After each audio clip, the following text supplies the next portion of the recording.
আজি মই আপোনালোকক নতুন বছৰৰ শুভেচ্ছা জনাই মই ব্লগটো আৰম্ভ কৰিছোঁ। সকলোৱে যাতে নতুন বছৰটো সুখেৰে থাকে আৰু তাৰে কামনা কৰি মই এয়া মন্দিৰত চাকি এগছ দিবলৈ ওলাইছোঁ। তাকে আপোনালোকৰ লগত শ্বেয়াৰ কৰিছোঁ। চাওকচোন, ভিডিঅ'টো চাই থাকক। একদম মৰমৰ আইতা আৰু দেউতা। দেউতা কথাকেইটাই মানে আমি বহুত উৎসাহ পাওঁ কাম কৰিবলৈ। আইতাও বহুত উপদেশ দিয়ে। এয়া আইতা, এয়া দেউতা থাকি গ'ল আৰু এয়া দেউতা থাকি গ'ল। এখন ফটো তাতে থাকি গ'ল। এয়া নতুন বছৰৰ আশীৰ্বাদ ল'লোঁ দেউতা আইতাৰ পৰা। এইয়া আমি একদম সপৰিয়ালে ওলাইছোঁ দেই মন্দিৰলৈ। লাইন হৈ থাকিলে পূৰা দেখা পাব। এইয়া পূৰা এয়া আমি আটাইকেইজনী ওলাই গ'লোঁ আৰু এয়া চাকি আৰু ধূপ ফুল দুবৰি এনেকৈ লৈ ল'লোঁ। এয়া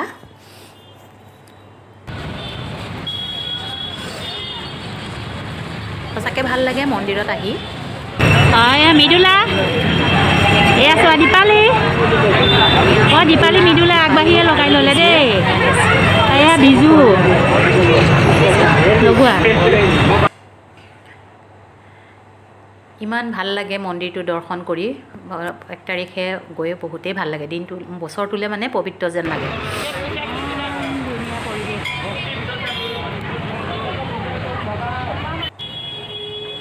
এইখিনিতে ঘি আৰু নাৰিকলে পূৰ্ণাহুতি এৰি দিয়ে। সেইখিনিতে মই চাকিগছ লগালোঁ আৰু আহুতি দিলোঁ তাতে ঘি দি।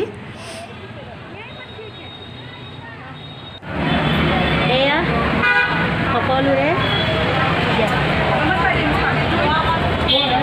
সৰস্বতীৰে দাদা প্ৰসাদ কিমানকৈ এয়া ডাঙৰটো ডাঙৰটো দিয়কচোন এটা। প্ৰসাদটো লৈ লওঁ আগতে।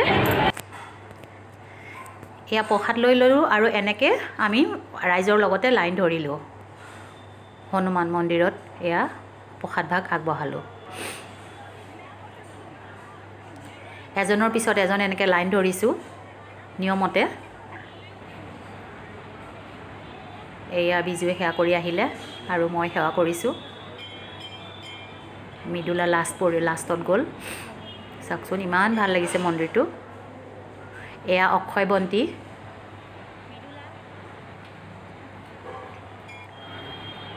এয়া ওপৰলৈ আকৌ ৰাম লক্ষ্মণ সীতাৰ এয়া মন্দিৰ আছে।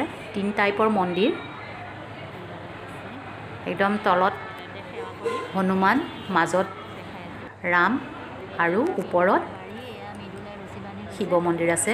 এয়া মৃদুলাই ৰক্ষা কৱচ বান্ধি ল'লে। আমি সকলোৱে বান্ধি ল'লোঁ। লৈ পেলাই এয়া ওপৰৰ মন্দিৰ, একেবাৰে ওপৰৰ মন্দিৰ পালোঁহি। এয়া শিৱ য'ত আছে, এয়া শিৱ বাবাৰ হেৰি আছে, তাতে আমি সকলোৱে পানী ঢালিলোঁ আৰু সেৱা কৰিলোঁ। কিয় নাহিলে এইফালে?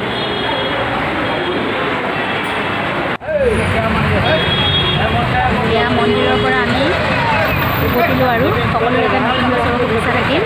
হয় দিয়া সকলোলৈকে।